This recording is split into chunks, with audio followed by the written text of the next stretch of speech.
Hi everybody, Colin from the Bike Dads here, and today we're going to be taking a look at this Specialized Levo alloy. This is the base model build for the aluminum version of the flagship Levo e-bike from Specialized, and I'll take you through it, give you my opinions, and I'll tell you where it fits. Now, I personally own the Carbon Expert build of this bike, and I've reviewed it in the past. I'll put a link up here somewhere so you can go back and get my thoughts on that bike. For this bike, I'm going to take you through whether or not, it's worth it to upgrade to the comp version, so the next build up. I'll try and identify who this build is for, and I'll look at some nuances. This is an S4 sizing. I personally ride the S3 on my own bike. I'm right in the middle between sizes, so I'll give you my opinion on what you should do if you're between sizes, and I'll just give you the overall feeling of this spec build as well. So I'll cut to the chase right away and tell you who I think this build is for. This is for someone who wants the Levo Bros 2.2 motor and the handling of the Levo geometry, but they might be using the bike for more, overland trips, or maybe they're older, taking the bike on more flatter terrain. Covering distance is the main goal, where suspension performance for downhill might not matter as much. And if you're honest with yourself, maybe that's what you're after. And the reason I say this is that for $1,200 more, you get a lot more in the comp build. So you get a much better fork, a much better shock, better brakes, better dropper post. You get the Mastermind TCU. We'll go through all this, but you get quite a bit more bike for that $1,200. And right now these bikes are on sale at Specialized. I'll put a link in the description below where you can get this bike for just a few $100s more in the comp version. And I know a lot of you may think, well, perhaps this bike I could purchase and then build off it as far as upgrading goes.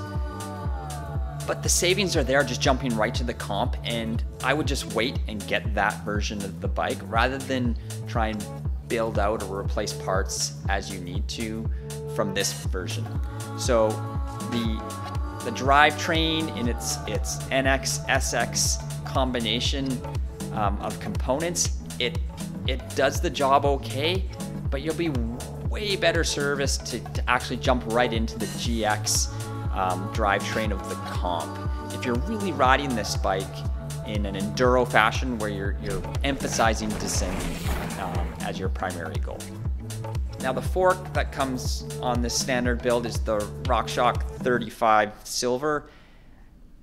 Again, this will do for just overland trips or if you're covering distance on flatter terrain, but if you're descending, you really are going to be wanting something more, a better air spring, a better damper. And you know what, I had to change the fork out right away as I just wasn't comfortable on the Silver 35 descending. It didn't feel that good riding enduro style trails. I put in this Fox Rhythm with a grip damper right away, a 36, and the bike instantly transformed. While not as noticeable as the fork, the rear suspension, the RockShox Select, it also left something to be desired for descending on enduro style trails. They're just, with no compression adjustments, I find it really difficult to tune it into anything feeling remotely good for traction when descending. I just either had to overspring it or it was undersprung. The rebound, there was only like 3 clicks of adjustment. It just didn't fit my needs as someone who really likes to descend on enduro style trails. So onto the brakes, the Guide RE brakes. They are kind of like a guide lever code caliper combo. They were actually pretty good. They weren't terrible when really charging hard descending. So that was one of the components that probably would work pretty good descending, but they didn't quite have that same modulation feel as a code, and you'd probably want to upgrade that too. So again, it's just worth to jump right into the comp, the next build up. The TransX dropper, it worked okay.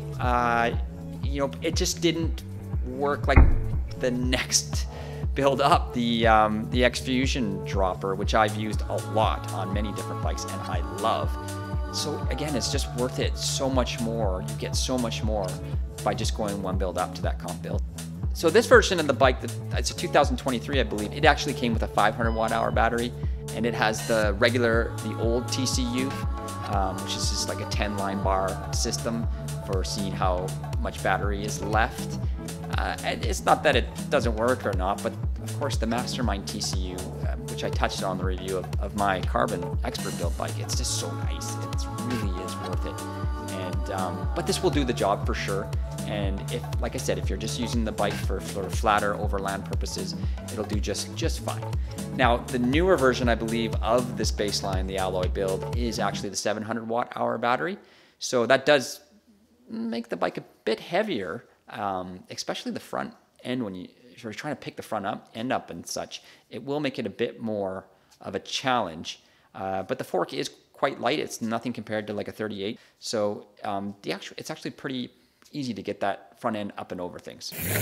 So how was it for me to ride an S4 versus the S3? Well, there was pros and cons to each. So like I said, I'm right in the middle of the suggested size range between an S3 and an S4. When I jumped on the S4 here, I did notice in a straight line, it just plowed through. The higher stack felt really nice on really steep things where I was going straight and fast. It didn't take that long to get used to, and I got comfortable with the bike.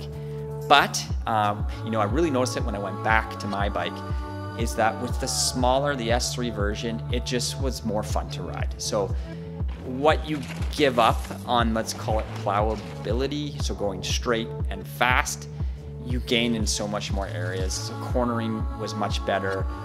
Where I had to weight the bike, I didn't have to lean as far forward like I did on the S4 to weight the front end. Felt like I was more centered in the bike.